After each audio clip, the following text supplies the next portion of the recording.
ආයිබෝන් ඔයාලා හැමෝටම. ගොඩක් ගෙවල් වල තියෙනවා මේ ඉලෙක්ට්‍රිකල් උපකරණ. ඉතින් මේ ඉලෙක්ට්‍රිකල් උපකරණ වල තියෙනවා මේ වගේ ප්ලග් එකක්.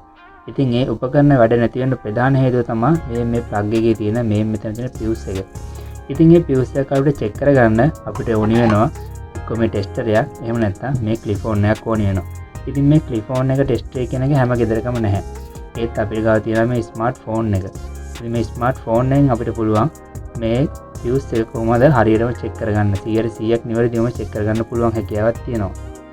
ඉතින් මම අද කියලා දෙන්නේ මේ ස්මාර්ට් ෆෝන් එක භාවිත කරලා කොහොමද මේකේ තියෙන ෆියුස් එක නිවැරදිවම චෙක් කරගන්නේ කියලා.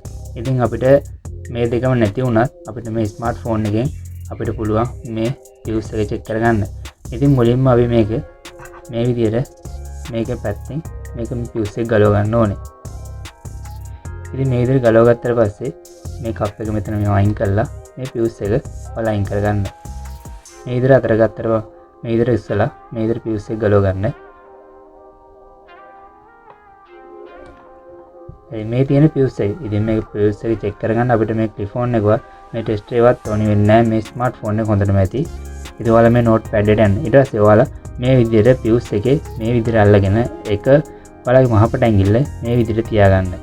මේ විදිහට තියාගෙන ඔයාලට තියෙන්නේ ඔයාලා මේක ටච් කරන්න. මේක ටච් වෙනවා නම් ඔයාලට බලා ගන්න පුළුවන් මේක ටච් වෙනවා කියන්නේ මේ ෆියුස් එක හොඳයි. ඔයාලට බලා ගන්න පුළුවන් මම දැන් මේක ටච් කරන්නේ කිසිම ඇඟිල්ලක් භාවිත කරන්නේ නැහැ. මේ ෆියුස් එක හරහා තමයි මේක ටච් කරන්නේ. ඉතින් මේ ෆියුස් එක හොඳ ෆියුස් එකක් ඔයාලට බලා ගන්න පුළුවන්. ඉතින් මේක වැඩ කරන්නේ නැත්නම් මේ විදිහට අල්ලගෙන ටච් කරද්දී ඉතින් මේ විදිහට ටච් වෙන්නේ නැහැ. ඉතින් එතකොට ඔයාලට හිතා ගන්න පුළුවන් මේ ෆියුස් එක වැඩ කරන්නේ නැහැ. ඒකයි මේ ඉලෙක්ට්‍රිකල් උපකරණය වැඩ කරන්නේ නැත්තේ කියලා. ඉතින් ඕක තමයි අද වීඩියෝ එක. වීඩියෝ හොඳ නැහැ ලයික් එකක් කමෙන්ට් එකක් දාන්න අමතක කරන්න එපා. ඉතින් අපේ පළවෙනි වීඩියෝ එක මේක. ඉතින් subscribe කරලා channel එකට එකතු වෙන්න. එන වීඩියෝ හොඳ නැහැ නම් කට්ටියට බලන්න share කරන්න like කරන්න අමතක කරන්න එපා. එහෙනම් ආයි වීඩියෝ එකකින් හම්බෙමු.